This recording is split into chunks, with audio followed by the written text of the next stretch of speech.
গত বছর জুলাই বিপ্লবের সময় অংশগ্রহণ করেছেন, সেই সময়ের কথা একটু আপনার মুখে শুনতে চাই।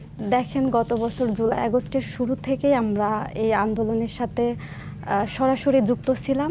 আমাদের ছাত্র দলের সভাপতি, সাধারণ সম্পাদক সম্মুখ সারিতে থেকে আন্দোলনে অংশগ্রহণ করেছে, আন্দোলনের নেতৃত্ব দিয়েছেন। আমাদের ছাত্র দলের সভাপতি রাকিবুল ইসলাম রাকিব ভাই কিন্তু আহত হয়েছিলেন। তারপর আমাদের ছাত্র দলের সাধারণ সম্পাদক নাসির উদ্দিন নাসির উনিও কিন্তু এই আন্দোলনে গুলিবিদ্ধ হয়েছিলেন। এই আন্দোলনে আমাদের ছাত্র দলের, শুধুমাত্র ছাত্র দলের 143 জন নেতাকর্মী শহীদ হয়েছেন।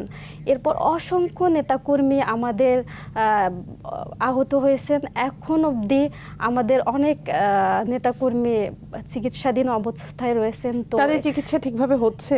হ্যাঁ, তাদের চিকিৎসার জন্য আমাদের দল থেকে বিভিন্ন ধরনের করা হচ্ছে। সেটা তো আপনাদের দলীয় উদ্যোগ, কিন্তু সরকারের পক্ষ থেকে কোনো ধরনের সাহায্য সহযোগিতা কি আপনারা পেয়েছেন? না, এই ধরনের কোনো সাহায্য সহযোগিতার কথা আমি এখন অবধি জানি না। সাহায্য সহযোগিতা আমাদের দলের যে নেতাকর্মী, তাদেরকে আমাদের দল থেকে সাহায্য সহযোগিতা করা হচ্ছে, তাদের চিকিৎসা দেওয়া হচ্ছে। তারপর এটা থেকেই প্রমাণিত হয় যে একটা ছাত্র সংগঠনের 143 জন নেতাকর্মী শহীদ হয়েছেন। তারপর দলের একদম শীর্ষ পর্যায়ে 2 নেতায় আহত হয়েছেন, গুলিবিদ্ধ হয়েছেন। তো এখান থেকে প্রমাণিত হয় যে আমরা প্রথম থেকে শেষ অবধি জুলাই আন্দোলনে অনেক বেশি অবদান রেখেছি। আমাদের অনেক অবদান সব থেকে বেশি ছিল।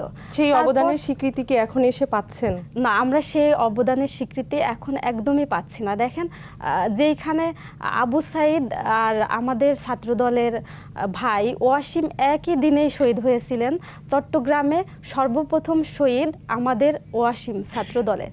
কিন্তু আবু সাইদকে, মুগ্ধকে অনেক বড় করে দেখানো হলেও আমাদের ছাত্রদলের ভাই শুধুমাত্র ছাত্রদল করার জন্যই কিন্তু তাকে কোনো ক্ষেত্রে তার নামটা নেওয়া হয় না। তার কোনো বিষয়ে এই সরকার মানে সাহায্য সহযোগিতা করে না। এই মানে তার নামটা সব জায়গা থেকেই বাদ দেওয়া হয়েছে, কোনো জায়গায় তার নামটা নেওয়া হচ্ছে না, শুধুমাত্র ছাত্রদল করার কারণে।